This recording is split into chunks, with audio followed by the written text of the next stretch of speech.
하나님 말씀 함께 보도록 하겠습니다. 오늘 우리가 함께 나눌 하나님 말씀은 열왕기상 19장 19절부터 21절까지 말씀입니다.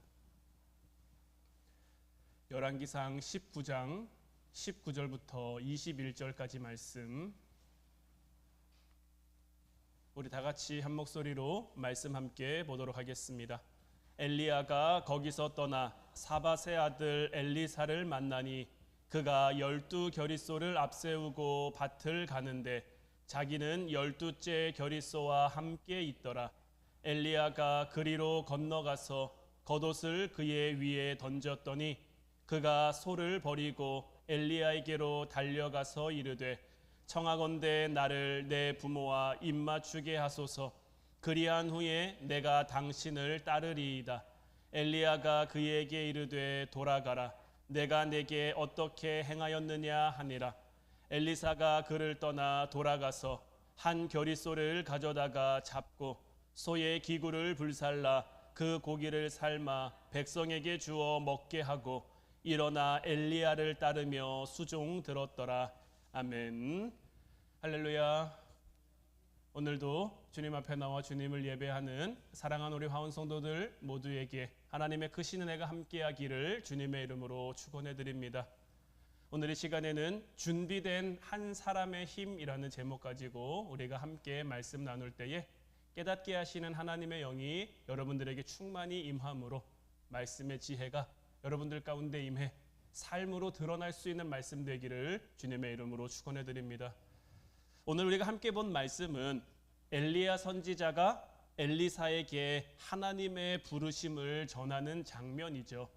밭을 갈고 있는 엘리사에게 엘리야가 와서 이제 나를 따르라고, 하나님이 너로 하여금 내 뒤를 잇겠다고 말씀을 전하는데, 오늘 우리가 본 이 말씀 앞부분을 보면 엘리야가 엘리사를 부르는 장면이 단순히 이제 그의 뒤를 따를 제자를 부르는 장면이 아니라 사실 절망했었던 엘리야를, 좌절했었던 엘리야를 하나님이 다시 일으키시며 하나님이 다시 회복시키는 그 과정 속에 있다라는 것을 알 수가 있는데, 19장 4절 말씀 보면 자기 자신은 광야로 들어가 하루길쯤 가서 한 로뎀나무 아래 앉아서 자기가 죽기를 원하여 이르되 여호와여 넉넉하오니 지금 내 생명을 거두시옵소서. 나는 내 조상들보다 낫지 못하니이다. 엘리야는 하나님 앞에 이제 나를 좀 죽여달라고, 내 생명을 좀 거두어 달라고 하나님 앞에 절망하고 있는데, 엘리야는 왜 이렇게까지 절망하고 있습니까?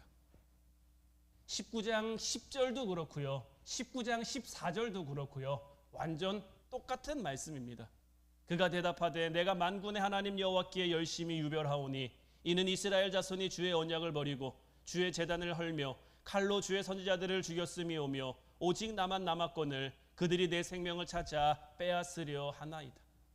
엘리야가 이토록 절망하게 된 원인 가운데 하나가 뭐냐? 내 주변에 아무도 없다라는 거죠. 그리고 자신은 이제 너무나 지쳐서 힘이 나질 않는다는 겁니다. 엘리야 선지자는 정말 악이 절정에 달하던 그 시대에 아합이라는, 또 이세벨이라는 악한 그 권력 앞에서 자기의 모든 것을 다 걸고 투쟁하며 싸우던, 하나님의 말씀을 전하던 그런 선지자였단 말이에요. 엘리야에게는 이런 믿음의 확신이 있었습니다. 자기가 하나님의 부르심을 따라 모든 것을 다 걸고 싸우면 반드시 악이 물러가고 하나님의 놀라운 역사로 말미암아 하나님의 공의가 다시 회복되는 시대가 올 것이다. 그 믿음이 있었기 때문에 바알과 아세라 850명 선지자와 싸움에 있어서도 두려움 없이 담대하게 임할 수 있었단 말이에요. 갈멜산에서 멋지게 승리하죠. 이때만 해도 아마 엘리야는 하나님이 주신 그 승리에 대한 기쁨과 감격으로 아마 기대에 부풀어 있었을 겁니다.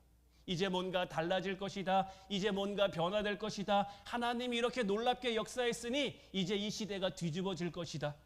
그런데 어떻습니까? 달라지는 게 있었습니까? 없었습니까? 달라지는 게 없었단 말이에요. 오히려 악한 권력자인 이세벨 여왕이 공개적으로 내가 엘리야를 가만히 두지 않겠노라고 이제 공언하고, 이런 상황 앞에서 엘리야의 마음이 완전히 무너져 버린 겁니다.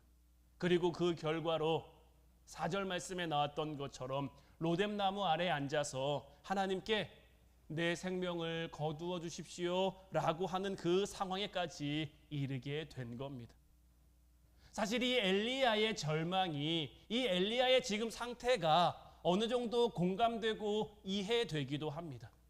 여러분들도 여러분들에게 주어진 어떤 일들 가운데 내가 정말 모든 것을 다 걸고 노력했어요. 애썼어요. 수고했어요.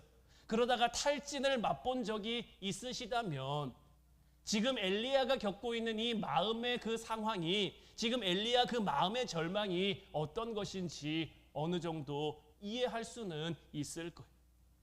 그러나 우리 하나님께서는 이렇게 절망하는 엘리야를 그냥 내버려 두지 않으시죠. 지금 엘리야가 절망하고 있는 포인트가 뭡니까? 지금 시대가 이런데, 지금 상황이 이런데 나 혼자밖에 없고, 나는 너무 힘들고, 나는 너무 지쳤고. 19장 16절부터 18절까지 말씀 보면, 너는 또 님시의 아들 예후에게 기름을 부어 이스라엘의 왕이 되게 하고, 또 아멜무홀라 사밧의 아들 엘리사에게 기름을 부어 너를 대신하여 선지자가 되게 하라. 하사엘의 칼을 피하는 자를 예후가 죽일 것이요 예후의 칼을 피하는 자를 엘리사가 죽이리라. 그러나 내가 이스라엘 가운데 7,000명을 남기리니 다 바알에게 무릎을 꿇지 아니하고 다 바알에게 입맞추지 아니한 자니라. 엘리야는 하나님 앞에 하나님 나밖에 없어요. 근데 나 너무 힘들어요. 이렇게 절망하고 있는데 하나님이 엘리야에게 주신 말씀은 뭡니까? 너만 있는 게 아니라는 거예요.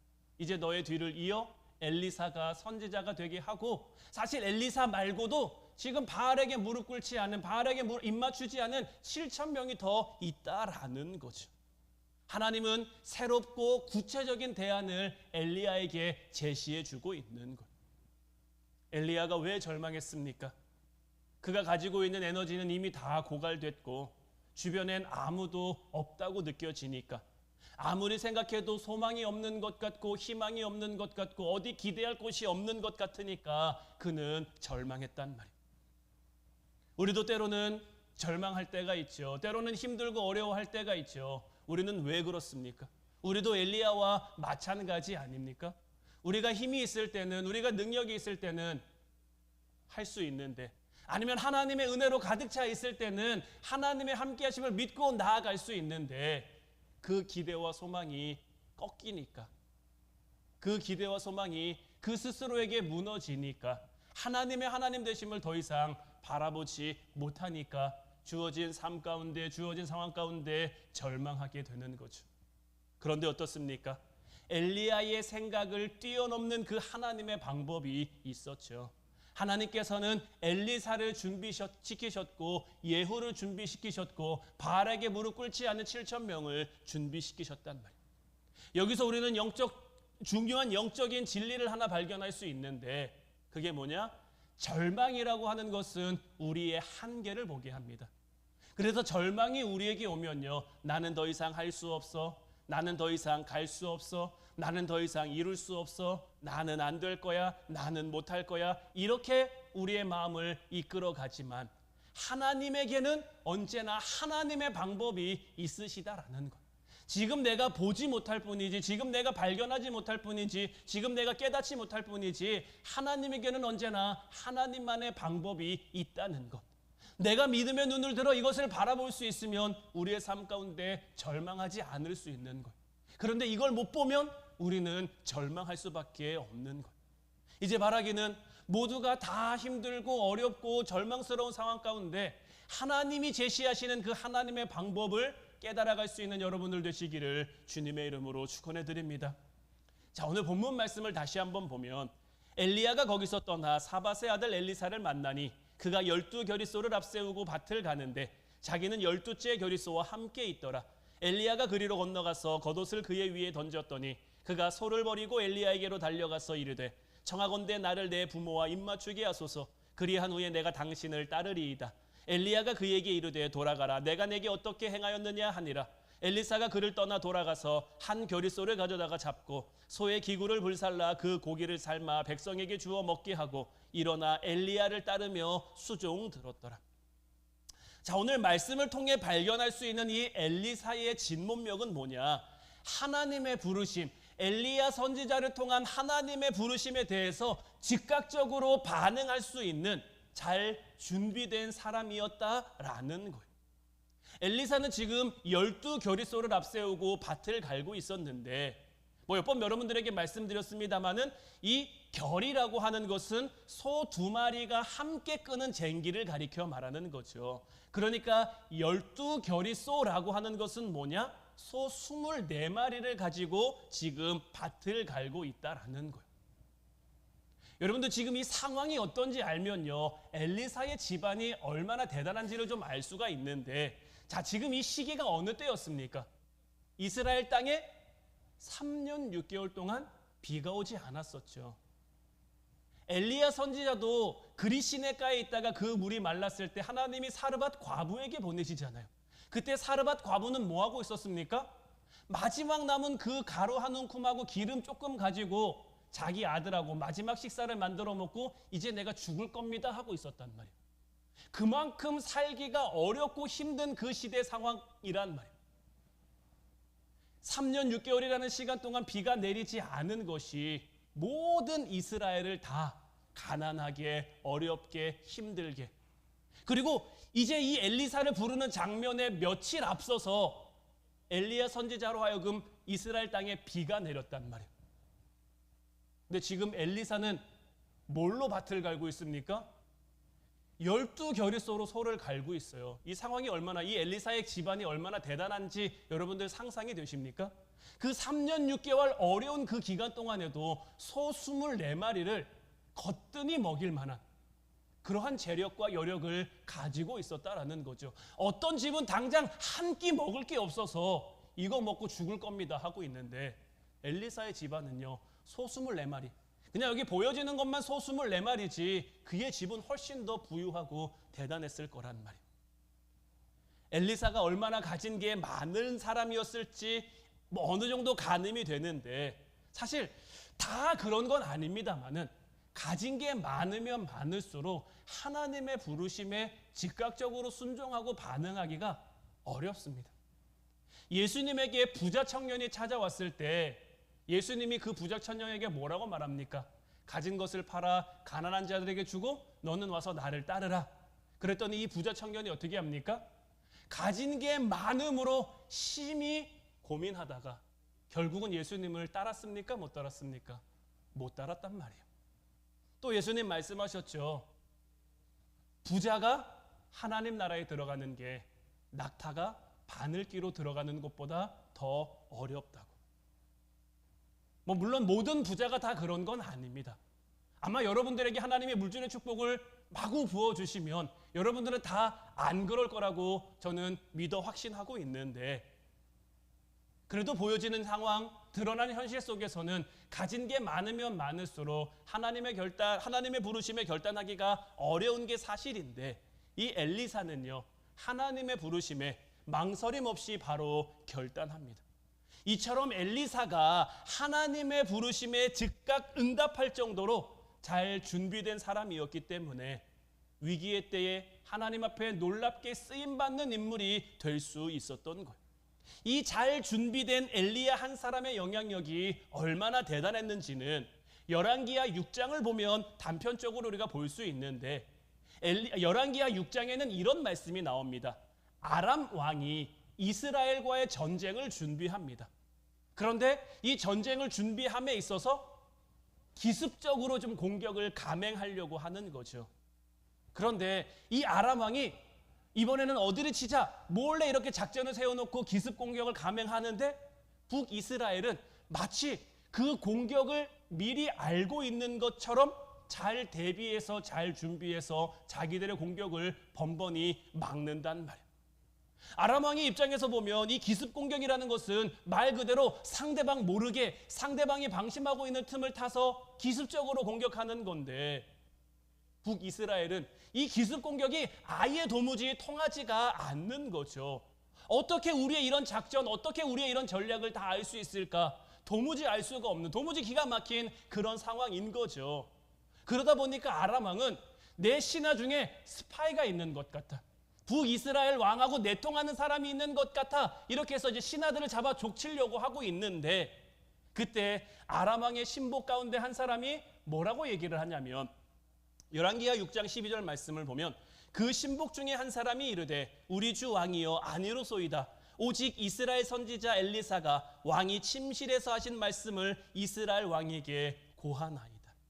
그러니까 북이스라엘이 우리 아람의 공격을 막을 수 있는 것은 그들이 강한 군사력과 어떤 정보력을 가지고 있어서가 아니라, 우리랑 내통하는 사람이 있어서가 아니라 엘리사 한 사람 때문이다라는 거죠. 영적 분별력을 가진, 하나님 앞에 잘 준비된 이 엘리사 한 사람이 있으니까 전쟁에서 이길 수가 없는 거죠. 준비된 한 사람의 위력이 이만큼 놀라운 거예요. 성경을 보면요, 이처럼 각 시대마다 하나님께서 위기의 때를 위해 준비한 그런 인물들이 있는데, 그 대표적인 인물 가운데 한 명이 누구냐? 바로 다윗일 겁니다. 다윗에게 있어서 가장 유명한 전쟁, 우리가 너무나 잘 알고 있는 전투는 뭐죠? 골리앗과의 싸움이죠. 전쟁 중에 이스라엘 백성들이 만난 골리앗은요, 정말 상상을 초월하는 그냥 말 그대로 소위 괴물이었습니다. 그 괴물 골리앗이 등장하니까 이스라엘의 모든 군사가 감히 나서지 못하고, 심지어는 사울 왕도 나서지 못하고 두려워 떨고 있었단 말이에요. 그때 하나님께서 준비하신 그 한 사람 다윗이 등장하며, 모두가 두려워 떨고 있는 그 상황 가운데 다윗이 골리앗에게 무엇이라고 말합니까? 사무엘상 17장 45절 말씀 보면 다윗이 블레셋 사람에게 이르되 너는 칼과 창과 단창으로 내게 나오거니와 나는 만군의 여호와의 이름 곧 내가 모욕하는 이스라엘의 군대의 하나님의 이름으로 내게 나아가노라. 모두가 두려워하고 있는 상황 가운데서 다윗이 이렇게 담대하게 골리앗에게 도전장을 던질 수 있었던 것은 그 또한 하나님께서 오랫동안 준비시킨, 그의 삶 가운데 오랫동안 준비된 인물이었기 때문인 거예요. 다윗이 골리앗을 이기는 데 사용한 도구가 뭡니까? 물맷돌이죠. 물맷돌. 이 물맷돌은요, 다윗이 골리앗과 싸우기 위해서 준비한 도구가 아닙니다. 그가 원래부터, 그가 평소부터 사용하던 도구가 바로 물맷돌이었단 말이에요. 목동이었던 다윗은 사나운 짐승으로부터 자기에게 주어진 양들을 지키기 위해 이 물맷돌을 사용했단 말이죠. 다윗은 일상생활에서 자기에게 주어진 역할에 최선을 다하기 위해 이 물맷돌을 연습하고 훈련했을 거예요. 그래야 사나운 맹수가 왔을 때 그를 놓치지 않고 한 방에 이렇게 맞춰서 제압할 수가 있었겠죠. 그렇게 준비됐던 도구가 이제는 결정적인 순간에 양들을 지키는 도구가 아니라, 자기를 지키는 도구가 아니라 나라를 구하고 나라를 지키는 기적의 도구가 될 수 있었던 거예요.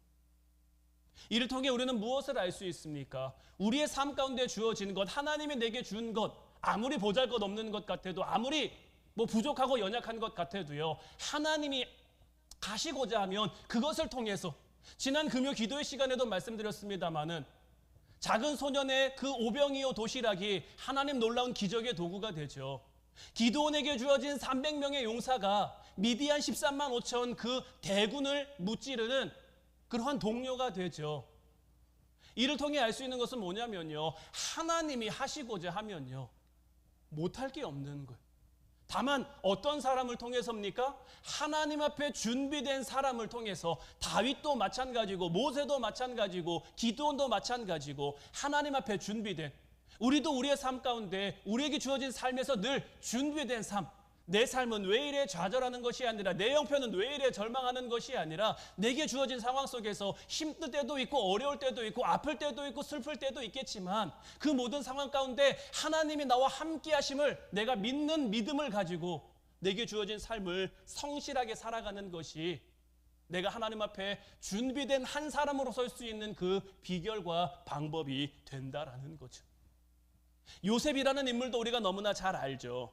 요셉은요, 닥쳐올 세계적인 그 7년 흉년을 대비하기 위한 하나님의 대안이었단 말이에요. 그런데 여기에도 중요한 포인트가 하나 있죠. 요셉이 만약에 자기 형제들에게 의해서 애굽에게 팔려간 그 절망적인 그 상황 속에서 날마다 절망만 하고 있었다면, 날마다 원망만 하고 있었다면 하나님의 큰 그림이 완성될 수 있었겠습니까? 만약에 요셉이 그 보디발 아내의 유혹에 걸려 넘어갔다면 요셉을 통해 이루시고자 했던 하나님의 계획은 어떻게 됐겠습니까? 요셉의 위대함이 바로 여기에 있는 겁니다. 그는 하나님을 믿는 그 믿음 앞에 눈앞에 시시한 것들에 넘어가지 않았다라는 것. 보디발 아내의 유혹, 당시 그 시대 속에서 안주인이 그에게 주어진 노예들과 뭐 이렇게 즐기고 이렇게 하는 것들은 그렇게 이상한 일들이 아니었습니다. 그 시대 가운데 어떻게 보면 당연한 그 시대의 흐름 중에 하나라고 얼마든지 볼 수도 있는 그러한 상황이었단 말이에요. 그러나 요셉에게는 그런 상황보다 더 중요한, 그런 시대의 흐름보다 더 중요한 하나님을 향한 그 믿음이 있었던 거죠. 아무도 나를 안 봐도 여기에 당신이랑 나 둘밖에 없어서 둘밖에 모를지라도 지금도 살아서 나를 지켜보시는, 지금도 살아서 나와 함께 하시는 그 하나님이 나와 함께 하시니 나는 그 하나님 앞에 범죄할 수 없다라고 고백하는, 요셉이 하나님의 원대한 뜻을 다 알고 그의 믿음을 지켰습니까? 하나님이 요셉에게 너 지금 이 시기를 잘 보내면, 너 지금 이 시간을 잘 보내면 내가 너를 애굽의 총리로 만들 거야. 애굽의 총리까지는 아니더라도 내가 너를 높은 자리에 세워줄 거야. 내가 너를 존귀하게 해줄 거야. 하나님이 이렇게 요셉에게 말씀해 주신 적이 있습니까? 그런 적 없단 말이에요. 그런 거 몰랐지만, 그런 거 알지 못했지만 요셉은 하나님도 그에게 형통한 사람이라고 이야기할 정도로 늘 하나님과 함께하는 사람으로서 그저 하루하루 자기의 삶에서 하나님의 사람답게 정직하게 바르게 그렇게 선택하고 그렇게 삶을 살아간 거죠. 그리고 이러한 삶의 하루하루들이 모이니까 어떻게 됩니까? 한 시대를 위기에서 구할 수 있는 엄청난 에너지가 될 수 있었던 거죠. 노아 역시 마찬가지입니다. 노아도 100년이라는 시간 동안 묵묵히 하나님이 말씀하신 대로 배를 만들죠. 노아가 살던 그 시대는 어떤 시대였습니까? 창세기 6장 5절 말씀을 보면 여호와께서 사람의 죄악이 세상에 가득함과 그의 마음으로 생각하는 모든 계획이 항상 악할 뿐임을 보셨다고 했어요. 그러니까 그 땅에 악이 가득한 노아를 이 시대 사람들이, 이 악한 시대 사람들이 가만히 뒀겠습니까? 어리석어 보이는, 바보 같아 보이는, 미련해 보이는 그를 날마다 와서 조롱하기도 하고 핍박하기도 하고, 그러나 노아는 그런 것에 굴하지 않습니다. 그런 모든 것들을 묵묵히 참고 견디며 인내합니다. 왜 참고 견디며 인내합니까? 하나님이 그에게 주신 약속이 있으니까요. 노아는 이렇게 하나님의 약속을 통해 준비된 한 사람이 되었기 때문에 모든 것이 물로 심판받을 때 그와 그의 가정은 구원받을 수가 있었던 거죠. 요즘 노아의 시대와 요즘의 시대가 비슷하다고 말할 수 있을 정도로 지금 우리가 살아가고 있는 이 시대도 참 악한 시대죠. 악한 시대 가운데 신앙을 지키고 믿음을 지키는 우리의 삶도 결코 노아만큼은 아닐지 몰라도 그래도 녹록지 않고 어렵고 힘든데 우리는 어떤 모습으로 살아가야겠습니까? 때로는 노아처럼 세상과 역행하는 것처럼 보여지는 세상의 흐름을 거슬러야 하는 그런 모습들이, 그런 과정들이, 그런 순간들이 우리 앞에 펼쳐질 수 있고 그것을 우리가 막을 수는 없겠지만, 그리고 그 과정에서 때로는 억울함을 당해야 할 수도 있고 때로는 수모를 감당해야 할 수도 있는데 우리는 그럴 때마다 노아를 떠올릴 수 있어야 되는 거예요. 끝까지 인내하며 하나님의 약속을 붙잡았던, 끝까지 견디며 하나님의 뜻을 저버리지 않았던 그 노아를 떠올려야 되는 거예요. 준비된 한 사람의 힘은요, 타락한 시대일수록 더 큰 힘을 발하는 거예요. 소돔과 고모라 성이 멸망할 때 하나님은 아브라함을 통해 의인 몇 명을 찾으려고 하셨죠? 의인 몇 명이 없어서 망했죠? 의인 10명이 없어서 그 성이 망했단 말이에요. 그런데요, 한 명이 없어서 망한 성 혹시 여러분들 아십니까? 한 명만 있으면 되는데 한 명이 없어서 멸망한, 예레미야 5장 1절 말씀 보면요, 너희는 예루살렘 거리로 빨리 다니며 그 넓은 거리에서 찾아보고 알라. 너희가 만일 정의를 행하며 진리를 구하는 자를 한 사람이라도 찾으면 내가 이 성읍을 용서하리라. 여러분, 소돔과 고모라는요, 원래 악한 성이었어요. 원래 타락한 성이었어요. 그래서 그 가운데 10명 찾기가 어려웠다. 어느 정도 이해할 수 있어요. 근데 예루살렘은 어떤 성입니까? 하나님의 성전이 있는 성, 하나님을 믿고 하나님을 따르고 하나님의 방법대로 살아간다라는 사람들이 모여있는 성 아닙니까? 하나님의 선민이라는 그 자부심으로 가득한 성 아닙니까? 그런데 예레미야 5장 1절을 통해서 우리에게 주시는 말씀은 뭡니까? 예루살렘이 왜 망합니까? 그 가운데 하나님 앞에 정의를 행하며 진리를 구하는 자 한 사람이 없었기 때문인 거예요. 만약 그곳에 그 준비된 한 사람이 있었다면 하나님은 그 성을 용서하셨을 텐데 그 한 사람이 없어서 예루살렘 성은 멸망할 수밖에 없었던 것. 이처럼 준비된 한 사람의 힘이라고 하는 것이 이만큼 큰 거예요. 때로는 우리에게 주어진 삶의 모습이 엘리야가 절망했던 것처럼, 엘리야가 좌절했던 것처럼 그런 시대적 흐름과 시대적 상황과 어떤 우리의 삶에 주어진 환경이 우리에게 그렇게 다가올 수 있어요.